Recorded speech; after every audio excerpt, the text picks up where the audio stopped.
Welcome to Picks with the Professor, the show where a real statistics professor gives you sports betting tips. Jake is unable to be here tonight as he lost power. So it's just me tonight, and it is way later than usual. So this might be like the fastest show ever because I just tired. We got to get through this. And honestly, Jake's the guy who adds the X's and O's, and Cousin Jared's the guy who comes in and talks about model performance. I just did the math.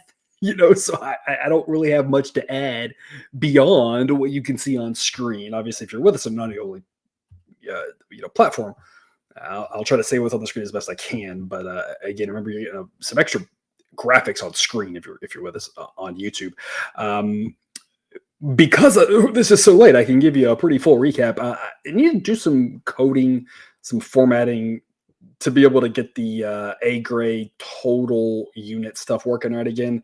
Now that we've added pluses and minuses, just kind of differentiate and kind of tell people, hey, this is like the top of the A grade. This is an A, but like, hey, we're getting close to a B. Like, don't play it too much lower than this. B plus. Like, hey, this is a pretty strong B grade on a weaker slate.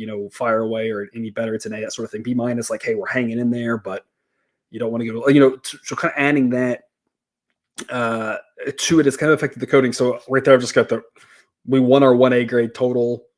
And that's even wrong. I think we had two of them today. I think we won two of them. I don't even know. Whatever. Bottom line is play of the days. 2-0 again on Tuesday, 2-0 Monday. The free show picks so far, 3-3 this week. Not as exciting, but bottom line, hey, we're still giving out free picks that are profitable in the season here. And again, just as a reminder, if you're looking for the best, you can get just the plays of the day on Black Book Sports. That link's in the show description, a little bit cheaper, or you can get all of the above, all the picks, all the A grades, the hockey model, Discord access, ad-free shows, the extended cut, the whole kit and caboodle over on Dub Club, and that sign-up link again in the show description.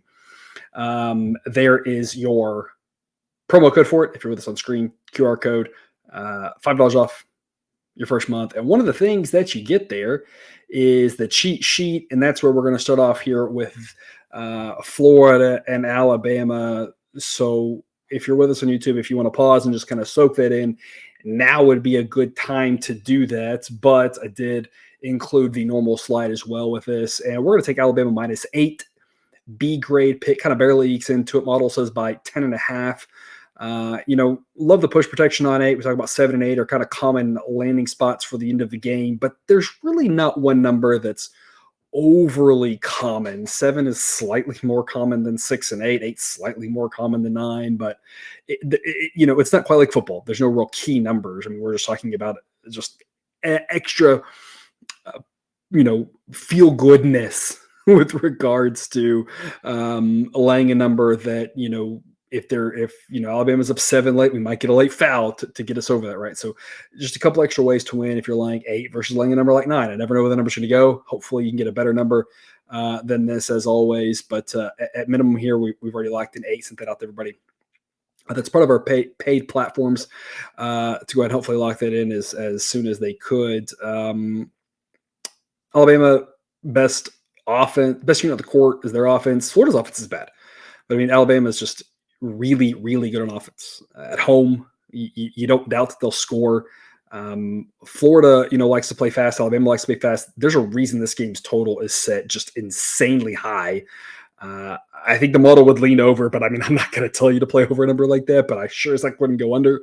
It should be a lot of points. And the fact that there's so many points makes it a little bit more likely, I think, that we cover this big number, just because of the fact that in a game with, where you're getting up towards 100, you just have more likelihood of a game spread out, as opposed to, when a Virginia's playing, when a St. Mary's is playing, when a Houston's playing. It doesn't mean those games can't be blowouts, and those teams will blow out plenty of teams, absolutely, when they're weaker quality. But there's a lot of those games that are just real low scoring, and that prevents that bigger margin. In this case, at home, Alabama is a solid team to back. Laying, anything in the single digits is pretty reasonable, I think. And the bottom line here is, Alabama with that offense at home, it's just hard to pass it up. So B grade, backing them. But as always, again, remember, shop around, always try to get the best price, whether it's money lines, best odds. Every time you can lay -105 instead of -110 doesn't guarantee your profitability by shopping around, but it does help you out. It's going to lose you less when you lose. It's going to win you more when you win. There's no reason not to have multiple books in your portfolio. And as always, we invite you to check out BetUS. If you have not yet, you can get 125% bonus on your first deposit, a bunch of free bets as well. The link to sign up there will be in the show description.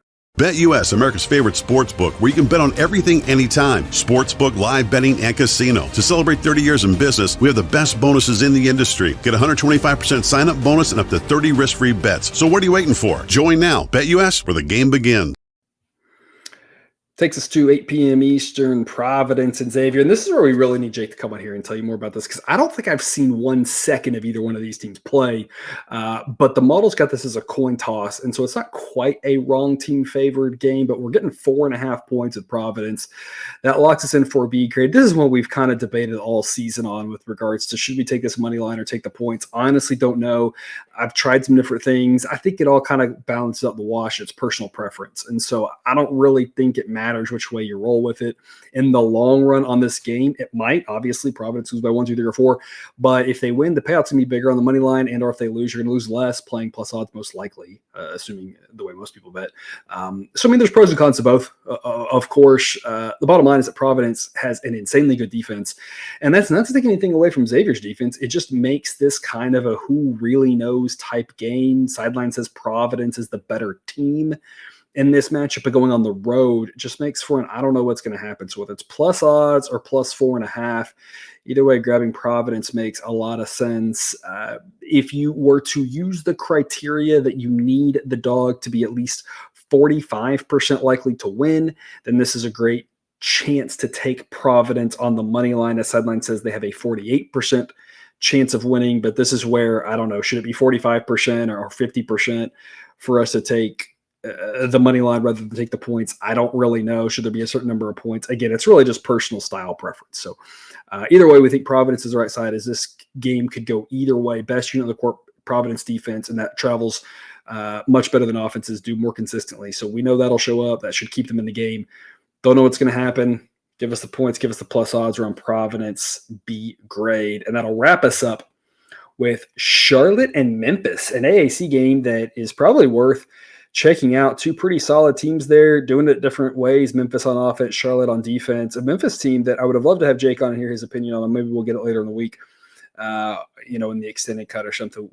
We'll see where his head's at. But I remember a couple of years ago we were doing the show. We were talking about Memphis, needing to move on from Penny Hardaway, that it had been just a disaster of a hire and nothing was going right. And then he hit this little hot streak and everything was going right for Memphis. And now it seems like we're right back to everything going downhill again. They're massively underperforming. I don't really know if that's going to translate here. At some point, they've got the talent.